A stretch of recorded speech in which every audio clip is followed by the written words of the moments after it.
Sveiki! Kiek kilometrų šiandien jūs nuėjote pėsčiomis?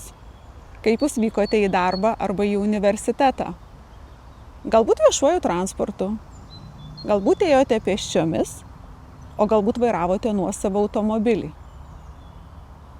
Šiandien mūsų pokalbių tema yra vykimas į darbą iš darbo pėsčiomis. Ir man labai malonu pristatyti vieną iš vaikščiojimo entuziasčių, savo kolegę Kauno technologijos universiteto ekonomikos ir verslo fakulteto docentę Rasą Norvaišienę.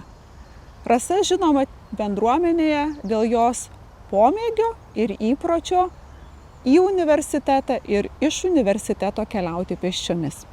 Tai Rasa, kiek vidutiniškai kilometrų per dieną jūs nueinat? Vidutiniškai per dieną apie 10 kilometrų. Ir tai yra paprastai į darbą, iš darbo? Paprastai į darbą. Iš darbo, net jeigu kažkuriom dienom nereikia eiti į darbą, vis tiek aš stengiuosi tuos savo apie 10 kilometrų nueiti, kokios bebūtų oro sąlygos. Šalta, karšta, lyja, sninga, vėjas pučia, bet kokiom oro sąlygom aš tuos savo kilometrus nueinu. Kodėl jūs pradėjot vaikščioti ir kiek metų jūs jau vaikštot iš universiteto? Jau net sunku prisiminti, prieš kiek metų pradėjau, turbūt prieš kokius 10, gal 8 maždaug metus. Ir tai susiklostė tokia situacija, kad persikėliau šiek tiek gyventi arčiau, sakykime, darbovietės. Ir eilinis rugsėjis, kuomet kyla problemos nuvažiuoti į darbą, nes piko valandomis transportas visuomeninis, kaip ir visas kitas transportas, sustoja ilgam ir neprognozuojamai. Tu stovi autobuse, iš kurio negali ištrūkti nei pirmyn, nei atgal, nes niekas neišleidžia, nesvarbu, kad tau lyg ir darbas jau netoli. Tai vieną kitą kartą pabandžius išlipti stotelę anksčiau, supranti, kad tų stotelių jau kaip ir tada nuvažiuoji visai nedaug. Gal tada aplamai galima pabandyti vaikščioti ir kai pabandai, tai atrodo ir tada įvertini laiko sąnaudas, supranti, kad autobusu, jeigu labai gerai pasiseka, jeigu greitai jisai atvažiuoja, galbūt 5 ar 10 minučių greičiau nuvyksti į darbą, lyginant su tuo, kad nueini pėsčiomis. Tai jeigu pridėjus papildomai 10 minučių gali nueiti į darbą, neturint jokio streso, nuo nieko nepriklausomas, absoliučiai. Tai yra, žinai, kad visada priklausai tik nuo savęs ir visada nueisi laiku. Ir dar atgaivini savo galvą, apmastai dienos darbus, jeigu tai ryte, ką pirmiausia darysi, vėlgi, ką pirmiausia darysi ir šiek tiek pravedini galvą po darbo. Ir ilgainiui tai tapo tokiu nuolatiniu įpročiu, kad tiesiog negali, atrodo kažkas tai spiria į užpakalį ir kad ir koks bebūtų užimtumas, kad ir kiek bebūtų visokių veiklų, tiesiog privalai išeiti į lauką pasivaikščioti, nes kitaip negali dienos užbaigti. Apart tų pliusų, apart tų privalumų, kuriuos tu tik tai ką išvardinai, net neabejoju, kad kyla ir kliūčių.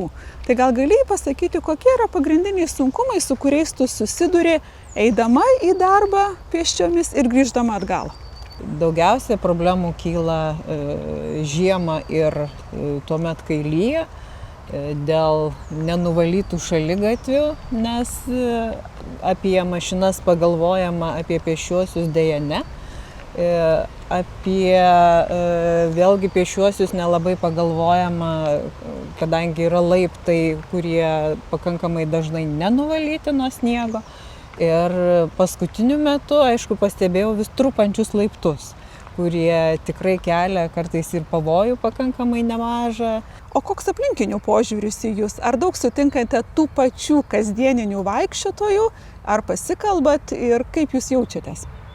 Sutinku, bet daugiausiai tai vyresnio amžiaus žmonės ir jeigu pastoviai tuo pačiu laiku maždaug išeini, tai tos pačius tiesiog sutinki, pasišypsai, galbūt pasisveikini, bet pokalbio kažkaip nesu užmezgus, nes aišku, tradiciškai dažniausiai į darbą, tai nelabai yra kada daug laiko skirti kažkokiam tai pokalbiui, o grįžtant iš darbo, tai jau tų pačių žmonių retai kada sutinki, nes labai jau nevienodas laikas kada eini. Mes sėdame tokioje nuostabioje vietoje ir jūs tikrai šitame žolyno parke ne kartą einate ir ne vieną kartą per dieną. Bet bendrai kalbant, kaip jums atrodo Kaunas, kaip antras pagal dydį Lietuvos miestas, kiek jis yra draugiškas žmonėm, kurie nori į darbą ir iš darbo grįžti pėsčiomis?